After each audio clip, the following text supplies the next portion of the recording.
Steve Rossi here, champion. I just wrote a one-man show in my head in about 8 minutes, and I saw it all the way through, from beginning, middle to end, and it was fantastic. If you surrounded me with Broadway actors and dancers, or even a couple actors, they don't have to be Broadway, I could get something out of them. I would never want to direct music like a maestro. Well, that's not true. I always wanted to be a maestro. I used to think that was because I'm Italian and I talk with my hands a lot. I already look like a maestro, and I played piano all throughout high school. I was in 12th grade, so I know music. I used to think a maestro would be a great thing to do, to conjure up music and have that. I don't know if I'd use the baton. I think I'd just use my hands to conjure up music like a sorcerer, like Jafar. Conjure. You bring up the drums to the left, quiet the flutes.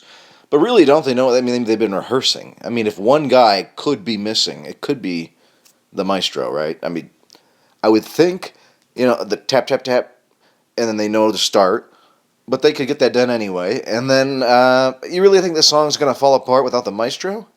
I love watching a maestro, especially one that's going crazy with, like, violins, with his hair flying around. I love a maestro, but I just think they're kind of going out of business because I don't know how I'd become a maestro. That's what I'm saying. Surround me with resources. I just had this one-man show in my head. It was great, but you got to give me the actors, just the players. No, I have all the writing done. It took me 8 minutes. It should be a Broadway smash. It's called One Man, Show, and there's no dialogue. Well, there's some dialogue, but it's all nothing. Shut up, Steve. That's a real shut up, Steve moment. I know it is when I start clenching every muscle in my body and want to punch myself in the face. I start thinking, who am I going to punch? Oh, I'm the idiot. I need to punch me. Shut up and take a breath. Put some fucking pants on. Didn't I tell you to do that the other day? You know what I was thinking? I've had 3 long, meaningful relationships in my life, and in between 2 and 3 were a ton of tiny ones. And I realized something, and that is, I am so glad that heartbreak has been my best friend. People breaking up with me has been the catalyst in my life to move forward and get funnier. That's totally true. And I have the stickiest mind. Look, I'm not even saying it. This isn't even me. This is a doctor at U of M saying you have the stickiest mind of anybody I've ever met. I just can't let it go. I can't let things go. Everything. I notice everything, and it's a fucking nightmare all the time. Since I was a kid, I still can't let things go. Or I get stuck on things. I know that's not a great articulation of stickiness in the brain, but anyway, it was funny to me thinking that.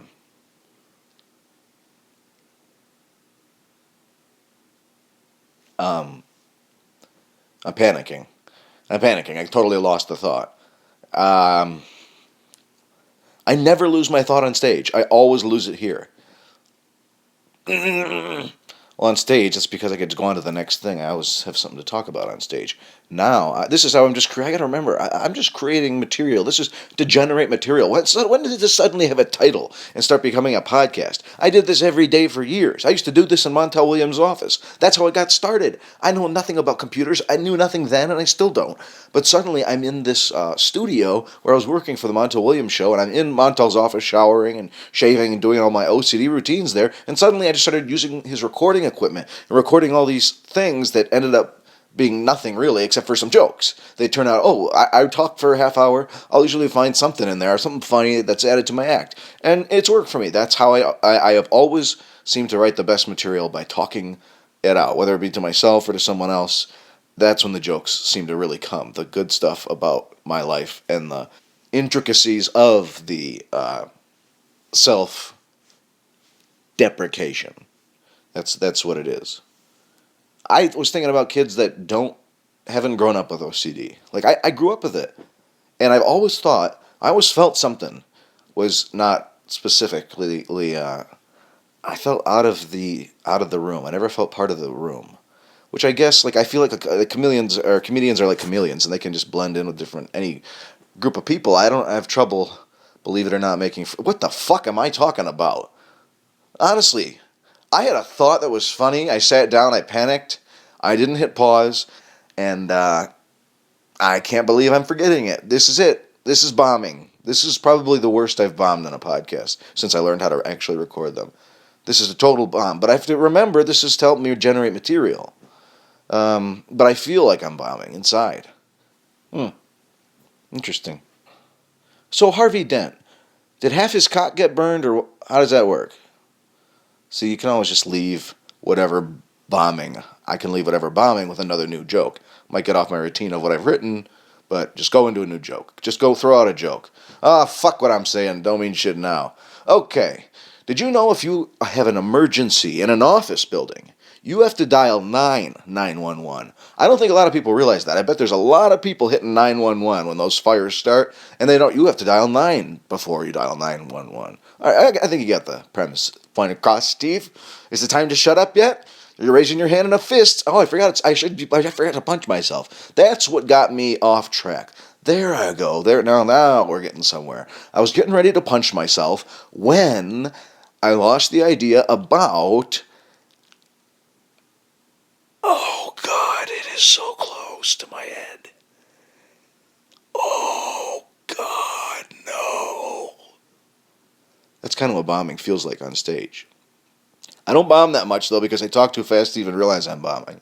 I get a lot of laughs, and if the laugh isn't there, I'll just acknowledge it and say next thing. There's no theme. Just it's all funny.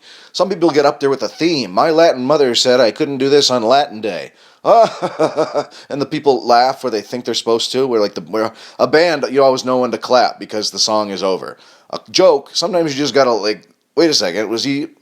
I used to watch comedians when I started out. I mean, I still do, but sometimes I'll watch someone and I don't know what the hell they just said. I'll watch like four people in a row and like the room will have laughs. I'm like, none of that made sense to me. What are they saying? I'm still trying to deflect and remember what I'm thinking about in the shower that I wanted to start this podcast for. That's actually what it was about.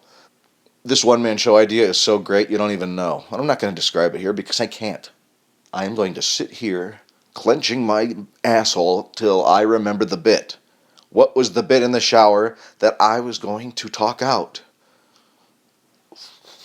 Should I hit pause? I hate ever hitting pause or editing this if it's going to go online. I like it to be very stream of conscious because that's why people can say, oh, you're weird or stupid. I'm like, what? Fucking A, it's not even edited and there's no one in the room. Which I guess it doesn't make me weird to talk to myself that much. Oh, Steve, you gotta shut up. You gotta really shut up. I'm gonna waterboard you in the shower. What was the idea? There was a funny idea that I said I must write this down. I knew I'm really good at not, because I used to tell Nemeth all the time, remember this, and never remembered anything. So I'd have to write them. That's why I started writing ideas down. I think it used to annoy people too. Get your own fucking life. I'm writing ideas down. Oh, so look, Steve's writing an idea down. What kind of idea writer is he? Oh, well, I'm a fucking idea writer. That's funny. I don't know how to write drama. I don't know how to write sadness in any way, shape, or form. I would know where to begin. But ever since I was a kid, I loved laughing, and it became a way of deflecting and fitting into life in a way. Shut up, Steve. That's not even the end of the show. That was just a perfect. If I was listening to myself say that, I would say, "Shut up, Steve. You're full of shit." Oh, I really want to remember that stupid idea.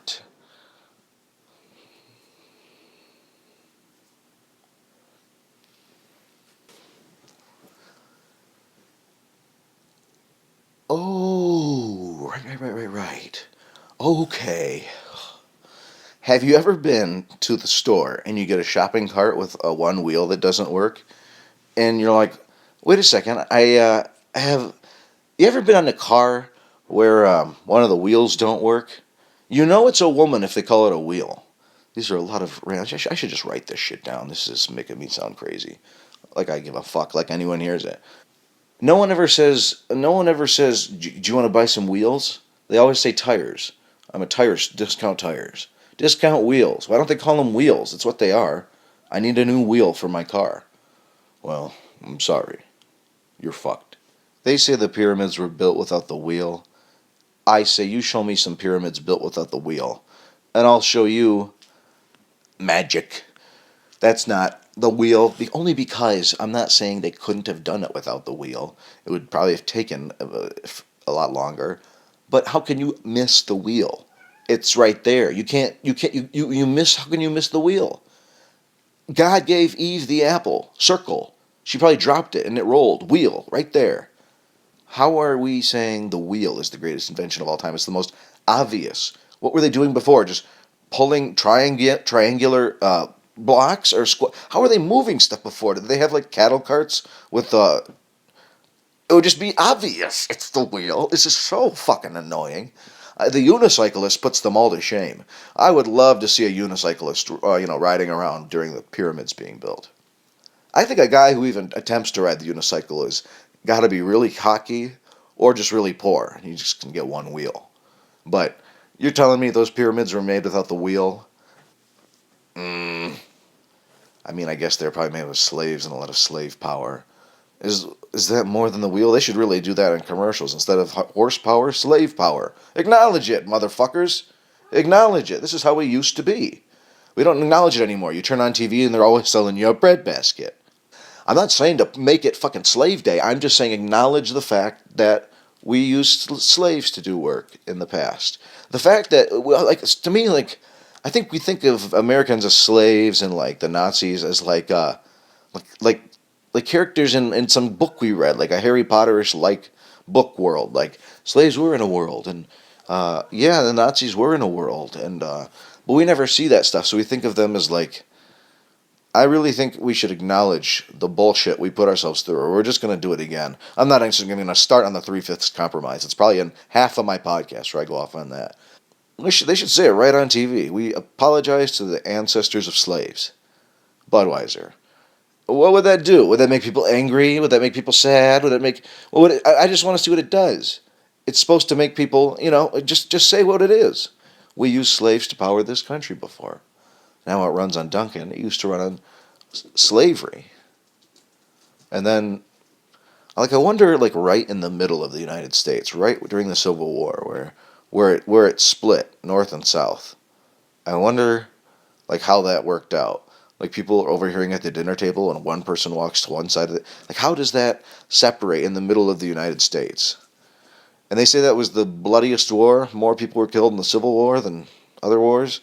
So all these dead bodies were just laying across the United States in a horizontal line. That's just weird. From coast to coast, or from like, that's all the way from middle. That's like from San Francisco through Utah. Looking at my map, that's one reference thing I have. Across the states, it's behind me, into Kentucky, Missouri, into Virginia. So there's all that was where most of the dead bodies took place. I doubt a lot of people. The fighting probably didn't get down to Miami Beach, right? And it didn't get as far up as Montana State. Montana State University.